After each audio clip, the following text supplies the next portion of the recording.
तो hello students, कैसे हैं आप सभी लोग। एक बार फिर से स्वागत है आप सभी का आपके अपने YouTube channel MDTC teaching official में। तो स्टूडेंट्स, आज का वीडियो जो है काफ़ी ज़्यादा इंपॉर्टेंट होने वाला है। जो भी जो स्टूडेंट्स सेमेस्टर 1 के 2025 से लेकर 2029 तक के सेशन में है, ठीक है, तो उनके लिए जो ये जो वीडियो है काफ़ी ज़्यादा इंपॉर्टेंट होने वाला है। इस वीडियो में मैं आपको जो है MCQ करवाने वाला हूँ। आपका जो सब्जेक्ट है SEC है ना, स्किल इन्हांसमेंट कोर्स का जो है आपको इस वीडियो में मैं MCQ कराने वाला हूँ, जो कि मोस्ट इंपॉर्टेंट MCQ होने वाला है एग्जाम पॉइंट ऑफ व्यू से। ठीक है, तो अगर अभी तक आपने हमारे जो है चैनल को सब्सक्राइब नहीं किया तो प्लीज फटाफट से हमारे चैनल को सब्सक्राइब कर लीजिए, इस वीडियो को लाइक कर दीजिए, अपने दोस्तों के साथ शेयर कर लीजिए और एक प्यारा सा कमेंट कर दीजिए। चलिए, अभी सबसे पहले मैं आप लोगों को सिलेबस बता देना चाहता हूँ कि आपका सिलेबस क्या क्या होने वाला है। आपका SEC का जो भी आपको यूनिट 1 में पढ़ना है, ठीक है, और बाकी ये सारी चीजें जो आपके जो भी सेम 1 से हैं उनको मैं बता देना चाहता हूँ कि आपका जो सिलेबस है वो क्या रहने वाला है यहाँ पर। ठीक है, तो फटाफट से चलते हैं अपने सिलेबस पर। तो आपका जो सिलेबस है वो मैंने यहीं पर जो है अटैच करके रखा है, आप लोग देख लीजिए। यहाँ पर मैं आपको फुल अच्छे से समझा देता हूँ।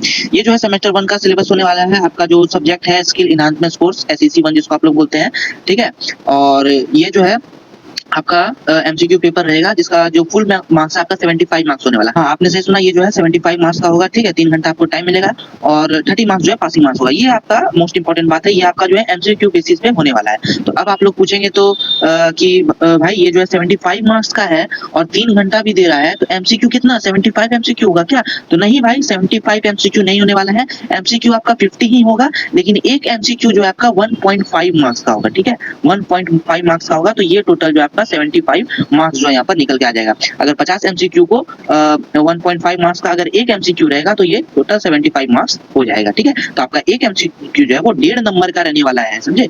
तो ठीक है, तो ये आपको जो है समझाना था यहाँ पर। चलिए, इतना समझे, अब आगे चलते हैं। आपका जो है पहला यूनिट 1 में क्या क्या है वो एक बार आप लोग देख लीजिए। ये आपका यूनिट 1 इंट्रोडक्शन टू कंप्यूटर, ठीक है, इंट्रोडक्शन टू कंप्यूटर आपका ये पहला यूनिट है जिसमें आपको ये सारा टॉपिक जो है आपको कवर करना है। ठीक है, ये सारा टॉपिक जो है आपको यहाँ पर कवर करना है इसमें। ठीक है, अब इसमें क्या क्या है वो एक बार हम लोग यहाँ पर देख लेते हैं। तो पहला है कंप्यूटर सिस्टम के बारे में आपको जानना है कि वो मतलब पढ़ना है कि कैरेक्टरिस्टिक पढ़ना है, उसका कैपेबिलिटी पढ़ना है। ठीक है, हार्डवेयर सॉफ्टवेयर के बारे में पढ़ना है, उसका block diagram of computer, types पढ़ना है, पर्पस पढ़ना है, कंपोनेंट्स पढ़ना है, जनरेशन पढ़ना है ना कंप्यूटर का। फंक्शनल यूनिट में आपको पढ़ना है, इनपुट पढ़ना है, CPU पढ़ना है, CU ALU आउटपुट पढ़ना है। ठीक है, स्टोरेज पढ़ना है, नंबर सिस्टम में आपको पढ़ना है बाइनरी, डेसिमल, ऑक्टल, हेक्साडेसिमल। तो ये सारा सब कुछ जो है आपको यूनिट 1 में पढ़ना है। ठीक है, यूनिट 2 में भी आपको मैं बता दूं, यहाँ पर आप लोग देख लीजिए यूनिट 2 मैं आपको फुल करवा देता हूँ इसमें सिलेबस में कि आपको यहाँ पर क्या क्या यहाँ पर जो आपको पढ़ना है। ठीक है, तो यूनिट 2 में आपको पढ़ना है computer hardware software and office appliances में।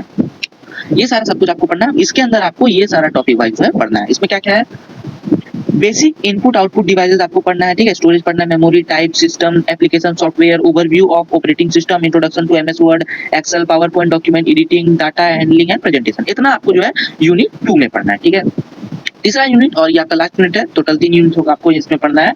तीसरा जो आपको पढ़ना है वो है आपका नेटवर्किंग एंड इंटरनेट। इसमें आपको ये सारा टॉपिक जो है पढ़ना है।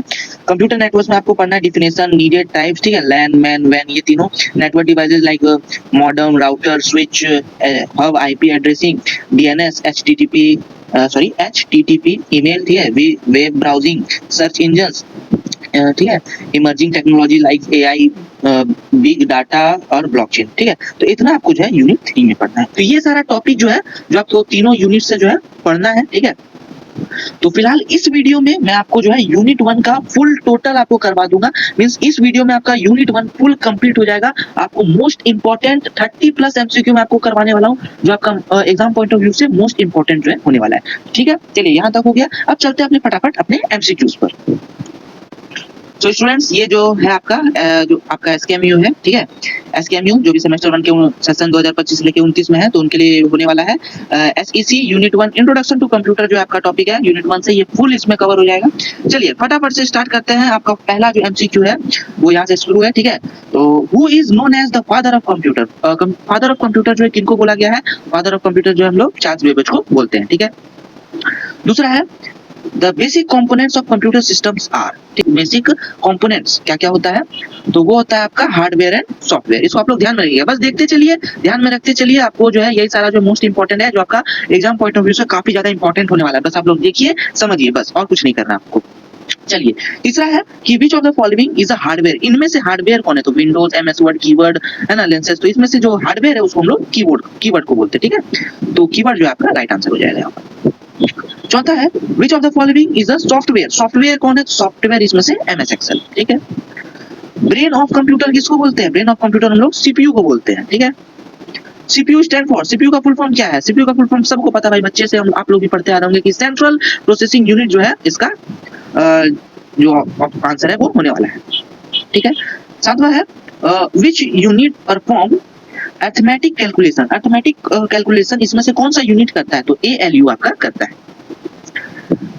आठवां है सीयू स्टैंड फॉर, सीयू का फुल फॉर्म क्या है, तो सीयू का फुल फॉर्म होता है control unit, option number B. Which device is an input device, इसमें से इनपुट डिवाइस कौन सा है जो कि इनपुट लेता है, तो इसमें से जो इनपुट लेता है वो है आपका option number C, keyboard, keyboard से जो है इनपुट लेता है। Question number 10 which device is a output device, इसमें से कौन है जो आउटपुट देता है, तो मॉनिटर जो है आपको आउटपुट देता है। Question number 11 which memory is temporary memory, इसमें से कौन सा मेमोरी है जो कि टेम्पोररी मेमोरी है, उसको हम लोग रैम बोलते हैं, ठीक है। 12वां क्वेश्चन है रोम स्टैंड फॉर, रोम का जो है फुल फॉर्म क्या होता है, तो रोम का फुल फॉर्म होता है रीड ओनली मेमोरी, ठीक है, read only memory.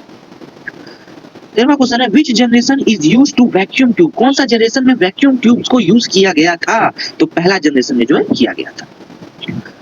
14th question है which generation use to transistors, कौन सा जनरेशन में ट्रांजिस्टर यूज किया गया था, तो सेकंड जनरेशन में जो है ट्रांजिस्टर यूज किया गया था। 15th क्वेश्चन है which generation is use IC यानी इंटीग्रेटेड सर्किट, किस जनरेशन में यूज किया गया था, तो थर्ड जनरेशन में यूज किया गया था, है ना, थर्ड जनरेशन में जो आपका यूज किया गया था। 16 question which generation use micro processor, micro processor किस जनरेशन में यूज किया गया था, तो फोर्थ जनरेशन में यूज किया गया था। 17th क्वेश्चन है the block diagram of computer include, क्या क्या इंक्लूड होता है ब्लॉक डायग्राम में, तो इनपुट यूनिट इंक्लूड होता है, सीपीयू भी इंक्लूड होता है, आउटपुट भी यूनिट भी इंक्लूड होता है, मींस इसका आंसर हो जाएगा ऑल ऑफ दीस, ठीक है, ऑल ऑफ दीस इसका करेक्ट आंसर। क्वेश्चन नंबर 18 है which is secondary storage, secondary storage इसमें से कौन है, तो हार्ड डिस्क को जो है हम लोग सेकेंडरी स्टोरेज बोलते हैं।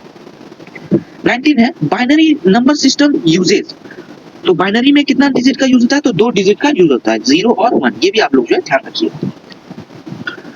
तो यही देखिए उसी क्वेश्चन आ गया, बाइनरी डिजिट्स आर 0 और 1, जैसा कि मैंने आपको बताया। Decimal number system base is, ठीक है, decimal number system base is, तो इसमें हो जाएगा आपका 10, डेसिमल नंबर 10 के बाद बढ़ता है।